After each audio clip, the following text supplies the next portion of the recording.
All right, Yee Haww, I finally caught up with Trent in his new airplane. What the heck is this thing? Dude, Legend Nomad. Rotax powered Legend Cub with a bigger wing, all new interior, all the tech, all the avionics. And, you know, we didn't fly down together, but I did chase you. You were trying. I was trying to catch up. You were pedaling hard, you just can't catch us. No, but the best thing about it is you were the weather bird. I was, yeah. You told us where not to go.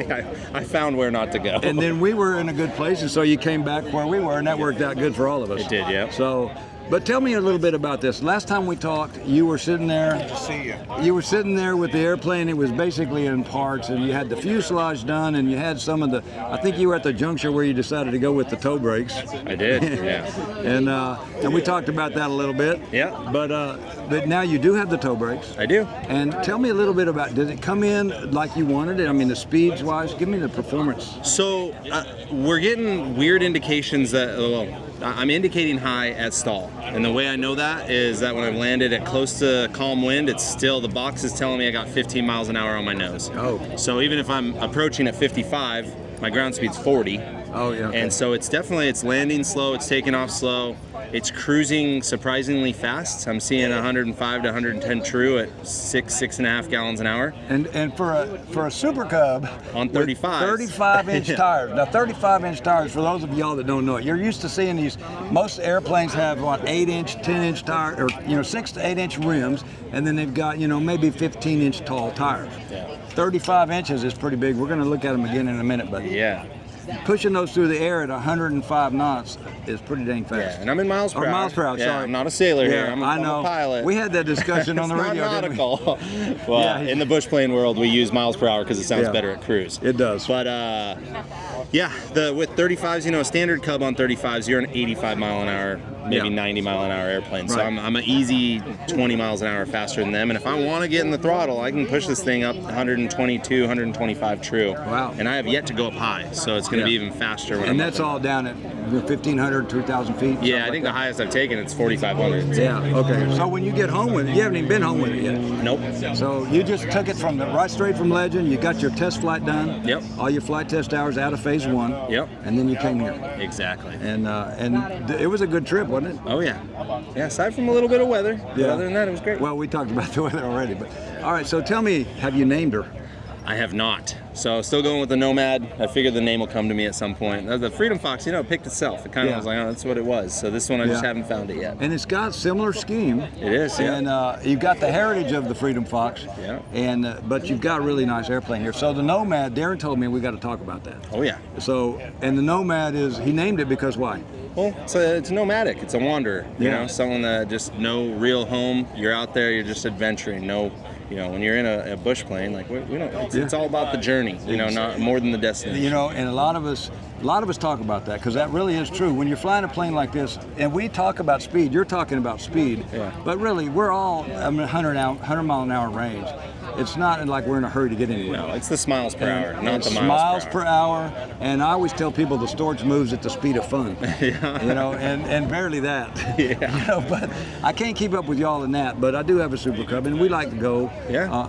And a lot of times we take off with no particular destination. Yep. So Nomad is a good name for this thing. Exactly. So tell me a little bit about, I know you've always been a Rotax guy. I am. So being that a Rotax is in this thing, what have you heard or other people saying about the Rotax in this? Well, a lot of people have the reservations just coming from the legacy engines. Right. But then once you go and fly next to one of the legacy engines, because I'm taking off shorter, out climbing them twofold, cruising same speed on half the fuel, or I can outrun them by 20 miles an hour. So it speaks for itself right there. But what did Darren say the first time y'all stopped for fuel?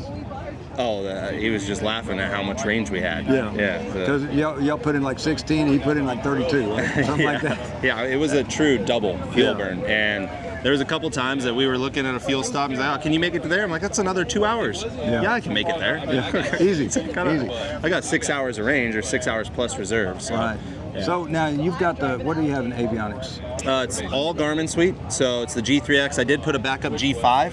Partially because I want to be able to fly from the back so I can put my wife in the front seat, and that way I can see that gauge right there, right over her Hey, shoulder. that's a good idea. Yeah. You're smart. Yeah, and then we're running it through the vertical power, so it's all solid state breakers. There's no breakers on the panel at all. Actually, well, there's two for the two internal alternators in the engine. We're running a constant speed Kato with the lever. I didn't do the single lever. I wanted actual control this time. Right. And then the other things that we changed, you know, it's a Cub wing, full length Cub wing with the bow tips, but we extended the leading edge 2 inches with a cuff. And to keep the center of lift and the center of pressure in the same spot so that the CG didn't shift forward, because we're already running a light engine. Right. We extended the trailing edge of the flaps and ailerons back 2 inches. So overall 4-inch longer cord equates to about 10 square feet more wing. It's a tighter profile on the leading edge, so it's less drag, which is probably why we're getting good cruise speeds out of it and not hurting the stall speed. And you do have an autopilot too, right? I do, and it works great. I know a lot of people say, why would you want an autopilot in something like this? But trips like this is exactly why. Yeah. You know, and even though we enjoy the journey, it's kind of fatiguing to fly a plane like this for that long of a flight. Oh yeah. So I had it on for like most of the trip. And I had the autopilot in my Kit Fox and it worked okay, but in rough air, it almost like exaggerated things, and then the autopilot would kick off in really rough air. This one, it makes it smoother, and I didn't have it shut off once. So. Oh, wow. But yeah, you know, the autopilot's it's a safety thing for me. Yeah. Just being able to hit the level button if you need it, or if you get in the, you know, unexpected low vis, having the ability to climb out and just let the machine do it. Like your machine's not going to get spatially disoriented. Yeah. So let the autopilot do that, and also for, you know, shooting air-to-air stuff, it's awesome. If I'm trying to shoot myself, just hit the level. I can play with the camera for a minute, have people fly off me. Oh, I know. That's one of the worst things, is trying to take pictures of your friends and fly at the same time. Yeah, so the autopilot is great for that. Oh yeah. So wrapping this up, is there anything that really surprised you about this once you've got it in flying a Cub after flying the Kit Fox?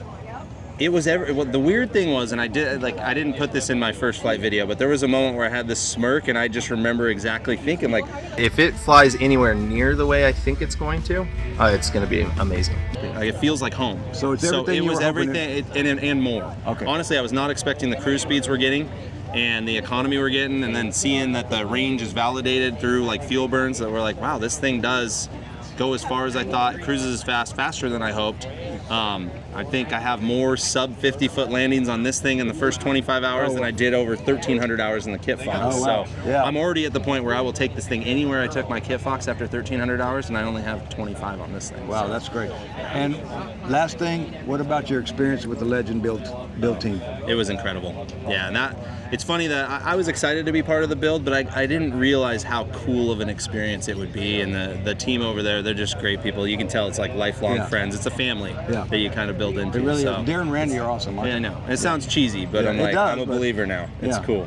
Well, that's good. Thanks a lot, Trent, for taking the time to talk to me today. And I'm sure we'll fly together again. Oh, yeah. Looking forward to it. So can I get a Yee Haww? Yee Haww.